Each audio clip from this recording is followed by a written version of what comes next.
एक अनोखे गांव में रहते थे एक खुश मोटे मोटे आलुओं का परिवार। परिवार में थे 4 सदस्य, मम्मी आलू, डैडी आलू और 2 भाई टिंकू, चिंकू।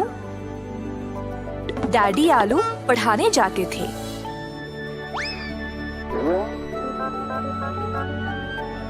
और मम्मी आलू जड़ी बूटियों की दवाई बनाती थी।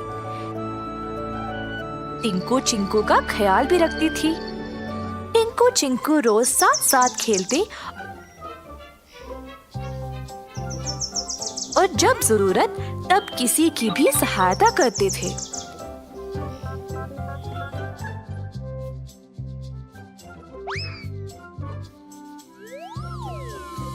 जब तक वे घर वापस आते देर हो जाती थी और मम्मी आलू चिंतित हो जाती।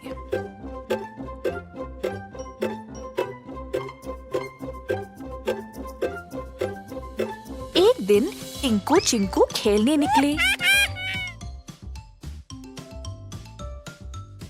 जल्दी थकावट की वजह से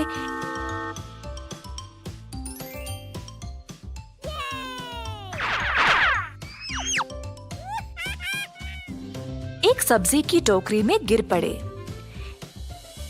एक बड़ा बैंगन जो पहले से ही टोकरी में था, उन दोनों को टोकरी से बाहर निकाल फेंक दिया। ये टोकरी केवल बैंगनों के लिए है, तुम्हारे लिए नहीं। टिंकू और चिंकू जमीन पे पड़े रोने लगे क्योंकि बैंगन ने उनको निकाल फेंका। हमें नहीं पता था कि ये टोकरी आपकी है। हा हा हा, तुम्हें क्या पता? क्या तुम मुझ जैसे लंबे हो ये सब जानने के लिए? शो शो, जाओ यहाँ से, कोई और जगह ढूंढ लो। टिंकू अपना हाथ दो जरा। हाँ हाँ, ये लो मेरा हाथ। बैंगन और भिंडी दोनों ने टिंकू और चिंकू की मदद नहीं की। टिंकू चिंकू दोनों रोते रोते घर वापस आए। मम्मी आलू ने दोनों को रोते हुए देखकर पूछा कि हुआ क्या।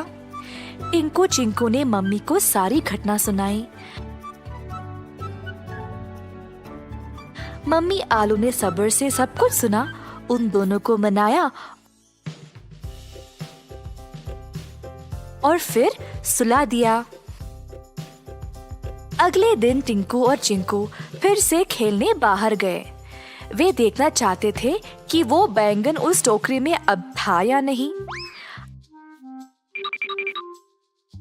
अंदर झांक के देखा तो टोकरी में कोई नहीं था, पर उनको किसी की रोने की आवाज सुनाई दी।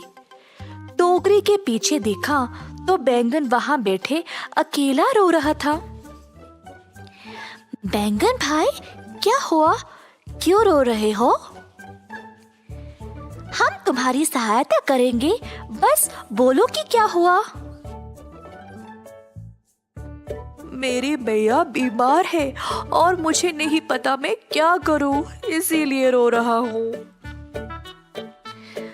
फिर दोनों आलुओं ने बैंगन के साथ उसके घर गए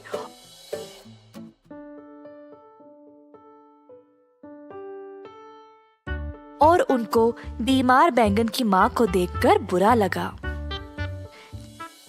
टिंकू बैंगन की मम्मी का ख्याल रख रहा था और इसी बीच चिंकू अपने घर वापस गया।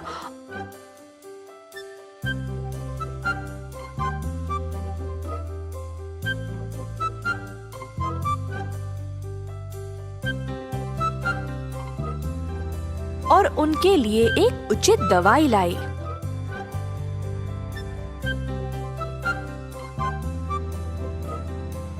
उस दवाई से बैंगन की माँ को बहुत फर्क हुई।